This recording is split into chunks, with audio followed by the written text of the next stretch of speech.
I tell you, the time with the Grizzlies, there's honestly, even in sports fans in the States, when I tell people I worked with the Vancouver Grizzlies, they're this blank stare. They didn't even realize it was in the NBA. For 5 years, I don't think we realized we were in the NBA. But it was a great opportunity. We got to move a team. If you can relocate a franchise, take the passion away from it, it's a great experience. If it's your hometown team and all of a sudden they're going from Cleveland to Baltimore, I know, it probably hurts. But professionally, it was a great experience. You get thrown into the fire. I sat in on meetings that I probably shouldn't have been sitting in on, making decisions that appeared I knew what I was talking about, but really exposed to a lot of new things, and it was a great opportunity. It hurt, and going back home to dinner parties and you tell people, I started making stuff up because I didn't want to tell people I worked for the Grizzlies, because then they were, I was a season ticket holder, and you guys moved, and it's BS, the guy never wanted to stay, and you hear those kind of things, but you have a thick skin. But professionally, a great experience. Everybody sells. This was, I never considered myself a salesman. I thought I could hide on the operations side and in the background and just do this, that, and the other. And it was quite telling. One of my first years in Vancouver, there was a company-wide sales contest to try to generate new season ticket holders. This is when the Canucks were averaging less than 12,000 a game. The Grizzlies were less than that. And I was like, why do I have to go sell tickets? They don't come help me at midnight when I'm closing down an event, and what's in it for me? I learned. As I got up the food chain, it was all about selling. I'm still not a salesman at heart, but I think I'm getting better. When I got to the senior management level down in Memphis, it was all about developing relationships. It was about leveraging construction partners into buying suites. It was directing initiatives to our partnership group. So how can they work with this group who wants to do something in the building? Let's get them tied in with our partnership team to try to maximize for both of us. So everybody sells, and I've even seen, I think there's a summertime sales clinic that goes on here, and there's even another class. And if I can in my schedule, I'm going to try to work that in. Want to come back and just learn the nuts and bolts. There's some guys, Louis, you can sell ice to Eskimos. I mean, that's just how Louis is. But at the end of the day, everybody's a salesman for your organization, and it's important to understand that. Next up is be present. This is, I think, a passionate point for me, and I always wanted to be available and to be involved. Running a building it's a 24-hour operation, and obviously you can't be there the whole time, but it's important at 2 in the morning on a Friday night when the guys are going from basketball to hockey that you show your face and that you show up. You bring them pizzas at night, or you're there the next morning when the cleaning crew is getting finished. You're there with your frontline staff. Your entry-level staff, your junior staff, they notice when the boss isn't there.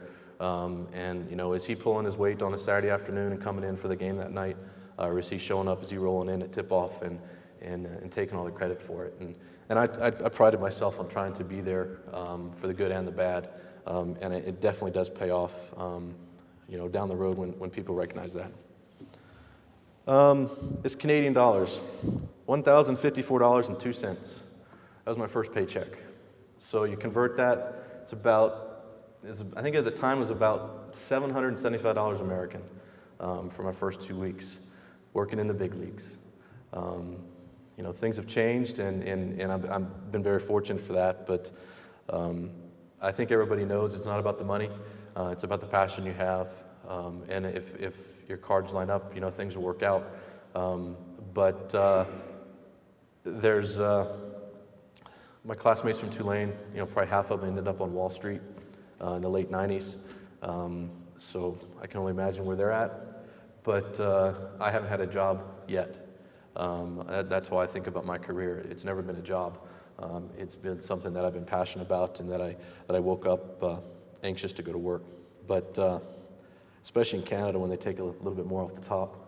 Not a whole lot to work with there. What about me? There is from time to time, you have to become selfish, and we really learned this when the franchise was moving.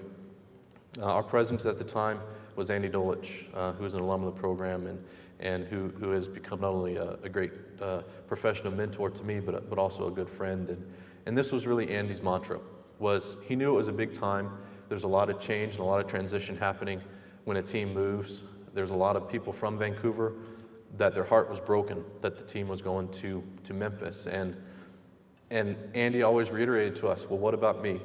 Look after yourself, really wrap your head around things. Is this the right thing for me? We moved about 24 people from Vancouver to Memphis, and there's probably about another half a dozen people that really struggled and didn't make the move. But it was a time to really reflect on what's important to you, where you want to go professionally, what kind of opportunity lies ahead, and internally, be a little selfish and think about yourself and what's important. Build your network. I'll put this on Paul right now for myself with selling.